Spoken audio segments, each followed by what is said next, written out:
Everyone goes through hours of sadness and depression. But there are people who live in a pattern of misery. No matter what they do, they will return to their sadness. In your opinion, what's the solution? I did a couple of research about intermittent happiness. We know that we can't be always happy. Everyone knows that. But what we know that we can be always in peace in ourselves. We can be always calm, confident, not overstressed or overthinking. And the way to do that is by meditation and being religious. Don't panic. I did a couple of research and I put them all in this video, and all the resources are in the description below. So let's begin with the benefits of meditation. Meditation has a lot of benefits, and they named 7 benefits. Number 1, structure transformation.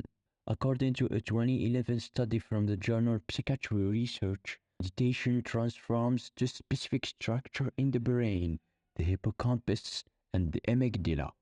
And we are focusing on the amygdala, which is the emotional center of your brain. The amygdala processes fundamental emotion like fear and anxiety. The same 2011 study found that meditation reduces that negativity. It shrinks area in your amygdala related to stress and other damaging emotion. In other words, by meditation frequently, you may win a life with less stress. Number 2, deactivating your network.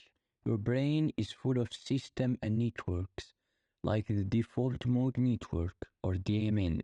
This large pack of neural structure spans across the majority of your brain.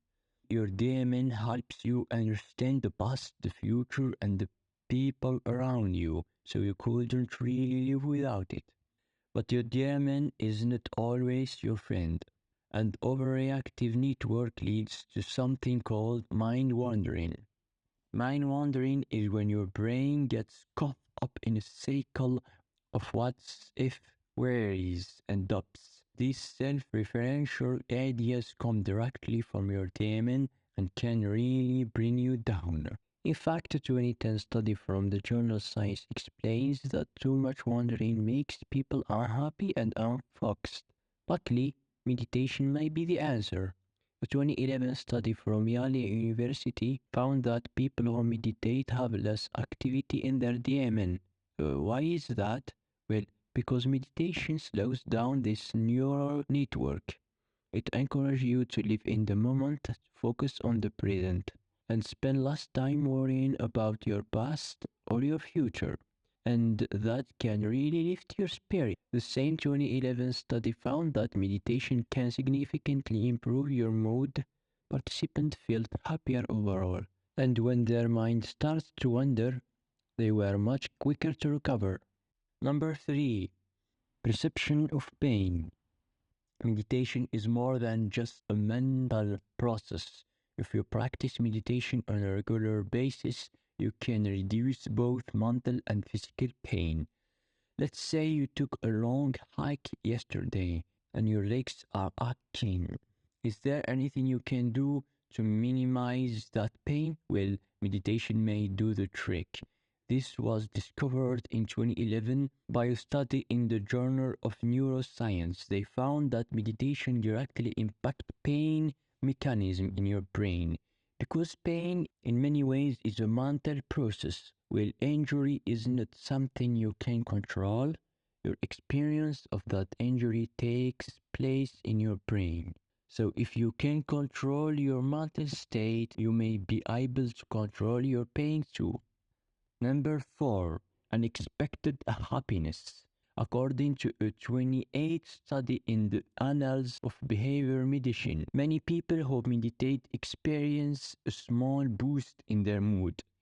It's one of the most reliable ways to increase well-being and quality of life. But here is the part most people don't expect. Meditation can also help you find happiness in the world around you.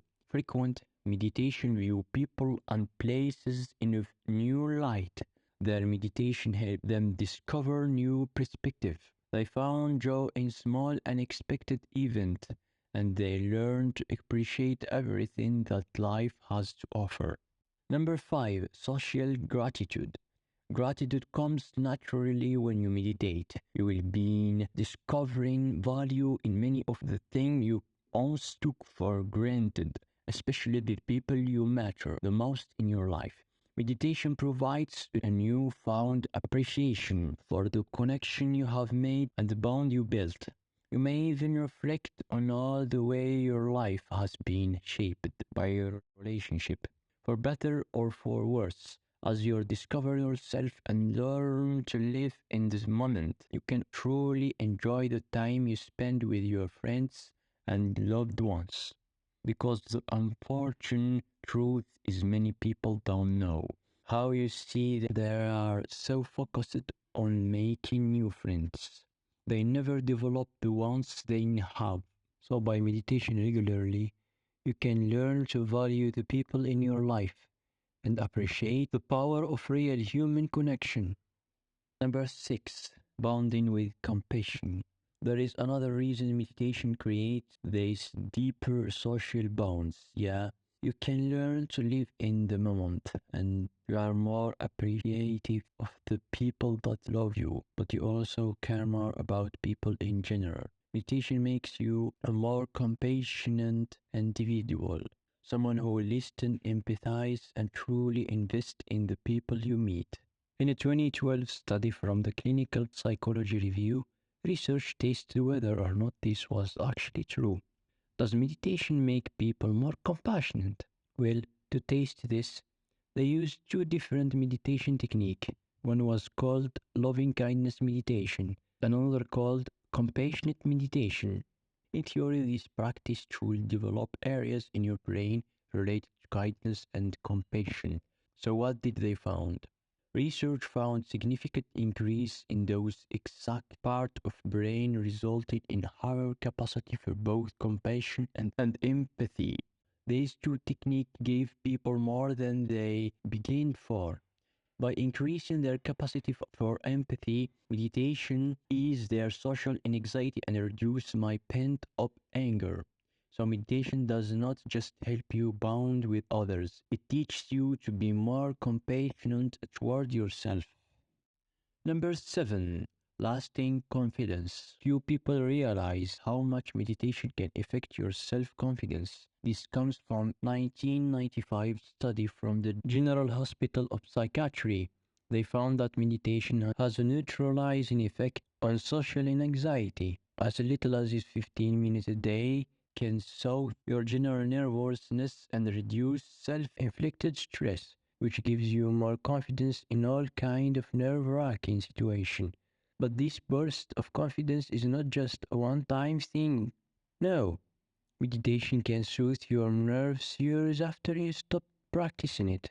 In that 1995 study, participants took an 8-week course on mindfulness meditation and it decreased their anxiety. But those improvements held up over 3 years later, even if they hadn't practiced meditation since their original course. My point is, a short stint of meditation can have lasting effect in your attitude, your anxiety, and mouth to fall, your self-confidence. So meditation for a long term is the best way to keep your self-compassion more focused on the present and less overthinking. But as you know, meditation is like prayer. They have such a common points. If you pray, you concentrate on your beliefs and thoughts just like meditation.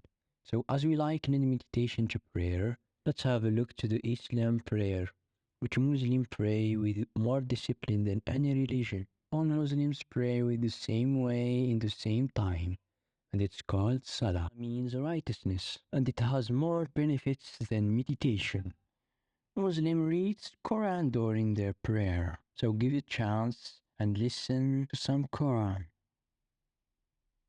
واصبر على ما يقولون واهجرهم هجرا جميلا وذرني والمكذبين أولي